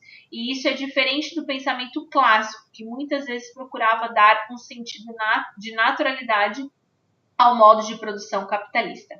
Então, o Marx defendia as ideias do capital com relação social, né, que o capital era uma relação social de produção entre as classes, então deveria ter esse equilíbrio, né? Mercadoria como valor de uso e valor de troca. O conceito de mais-valia, este corresponde ao trabalho excedente e não pago, então que é onde os donos da empresa tinham essa questão de explorar, né, essa questão do trabalhador e não pagar de forma justa. Exército industrial de reserva corresponde ao contingente de trabalhadores sem emprego, então ele fala sobre a questão do desemprego, que também teve nessa era da Revolução Industrial. A acumulação de capital ficava sempre com uma pessoa, e a acumulação primitiva, contrariando o economista clássico, Marx sustentava que a origem do modo de produção capitalista se dava através de processo de acumulação primitiva, e não por conta de esforço pessoal de algumas pessoas. Esse processo nada mais era do que o processo de separação do produtor direto, o trabalhador, da propriedade das condições de seu trabalho.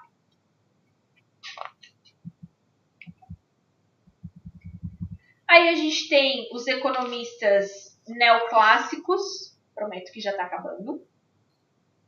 Os economistas neoclássicos, então, eles já começam, né, ou marginalistas,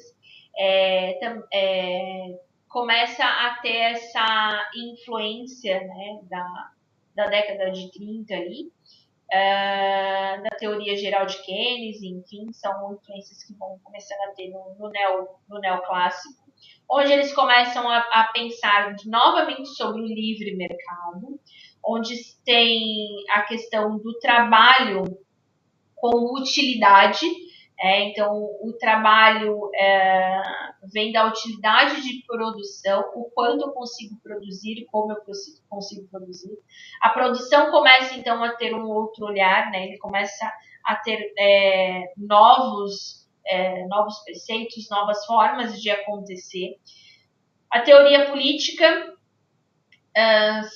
muda, né, para a teoria econômica. Não existe classe social sem agente econômico, então ele tem esse olhar para o indivíduo.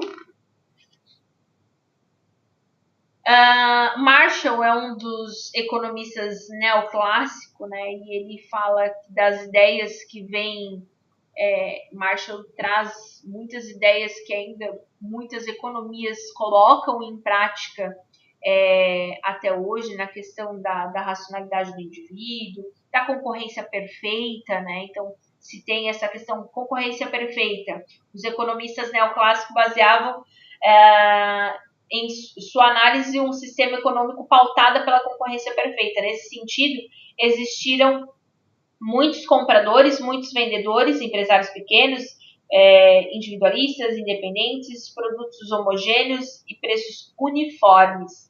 Assim, nenhum agente econômico teria capacidade de influenciar os preços de mercado.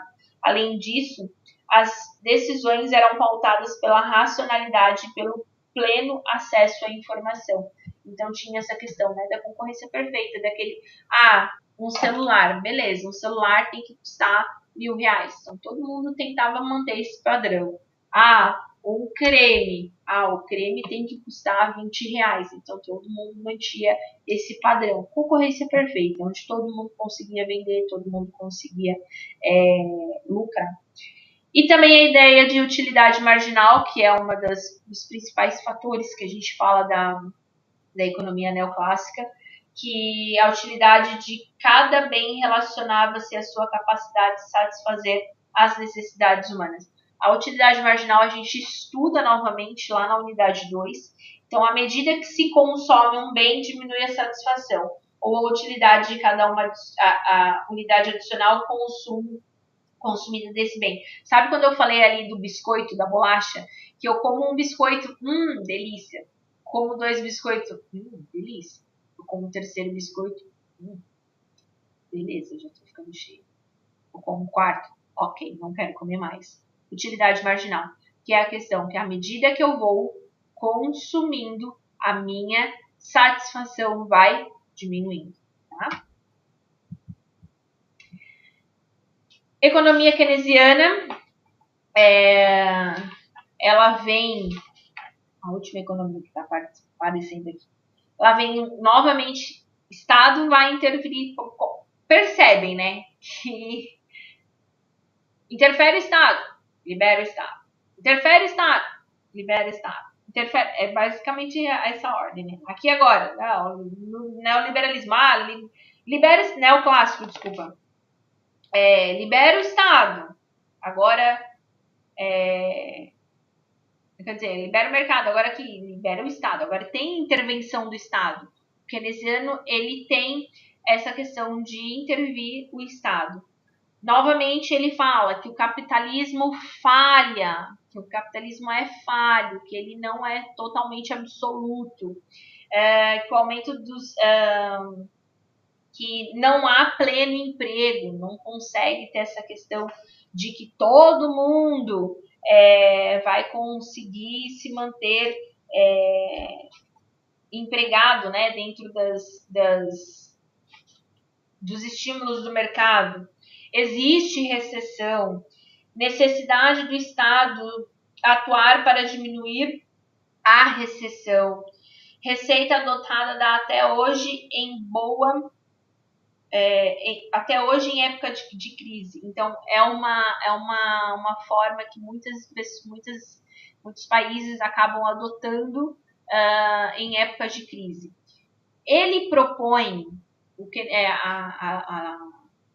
Keynes, né, ele acaba propondo a questão assim, que quando eu aumento os gastos públicos, eu reduzo as minhas dívidas. Então, o que ele interfere? O que ele vê? Que o Estado ele precisa interferir, porque o Estado vai garantir o bem-estar do país. Então, eu preciso ter gasto público. O que é gasto público? O que ele pensa? O Estado ele precisa melhorar as estradas, gasto público. Então, quando eu vou melhorar as estradas, o que eu estou fazendo? Eu estou precisando de mão de obra. Então, se eu preciso de mão de obra, eu gero emprego. Então, o que Keynes entende? Que quanto mais eu gasto com obras públicas, mais emprego eu gero, mais renda eu também dou. Então, por isso que ele é a favor do Estado estar interferindo também, como essa questão de bem-estar. O Estado ele tem o dever de garantir emprego através de obras públicas. Então, ele acaba fazendo o quê? Eu dou o emprego para vocês. Então, em troca, vocês consomem. Então, a gente consegue também ter questão de aumentar o número de empréstimos, de consumo, de produção. Então, ele começa a ter essa visão, né? Que, por exemplo, o pleno emprego, ele fala aqui, ó. Preocupação com curto prazo. O pleno emprego era apenas uma das situações possíveis em uma economia. Então, era normal se ter essa questão. Era possível alcançar e ao contrário do neoclássico, era possível alcançar o equilíbrio de uma economia com desemprego no mercado de trabalho. Seria possível, de acordo com Keynes, alcançar o equilíbrio de produto nacional de uma economia sem o pleno emprego de recursos produtivos. Segundo o pressuposto keynesianos, a economia pode encontrar um nível de equilíbrio mesmo com um nível de alto emprego, que vai permanecer assim até que haja intervenção do governo através de uma política adequada de investimentos e de incentivos.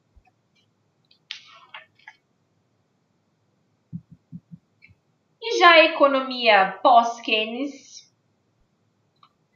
principalmente a partir dos anos 70, a corrente keynesiana, então homogênea na explicação da realidade da economia, perdeu espaço. Alguns problemas assolavam as economias mundiais e os preceitos de Keynes não eram capazes de solucioná-los. Dentre esses problemas, a falta de crescimento econômico e a ocorrência do fenômeno de estagflação, que pode ser entendida como uma situação de estagnação econômica, com baixos ou mesmo índices negativos de crescimento, combinado com altos níveis de inflação e desemprego. Então, a gente teve aí a evidência do monetarismo, que era o controle da moeda por meio da inflação. Tivemos também aí os novos clássicos, né, que eram as expectativas que foi dado às expectativas racionais, que eram os neoliberalistas, os novos clássicos, então, eram os neoliberalistas, que tinham esse pensamento, né, de privatização, de o Estado não deveria interferir, somente a empresa privada não consegue atuar, mas consegue manter os gastos controlados, né? Então, a gente precisava dessas empresas privadas, o Estado ele precisava entender que a interferência dele era só mais para a questão de controlar ali o básico, né? Não se interferia, sustentavam a ideia de que os agentes econômicos fundamentavam, né, a forma racional. Os novos clássicos, então, tentam, né, argumentar que o Estado será prejudicial e a economia. Agentes têm conhecimento pleno da economia porque antecipam sua atuação. Credibilidade está também no Banco Central.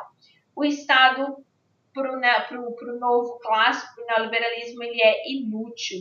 Ele só faz reduzir as barreiras econômicas. Certo? Fechamos. Eba. Unidade 2, semana que vem. Combinado? Microeconomia. Vamos estudar ali a lei da oferta e da demanda, da procura, que é a mesma coisa que demanda. Vamos estudar teoria marginal, receita marginal, vamos estudar tudo isso de novo. Microeconomia, semana que vem, unidade 2. Encerramos hoje a unidade 1. Falei que ia ser um pouquinho puxado, né? Que ia ser um pouquinho extenso. Eu já tô ficando sem voz. Quase aí 2 horas de aula. Mas foi. Certo, meus queridos? Um grande beijo, um grande abraço para vocês.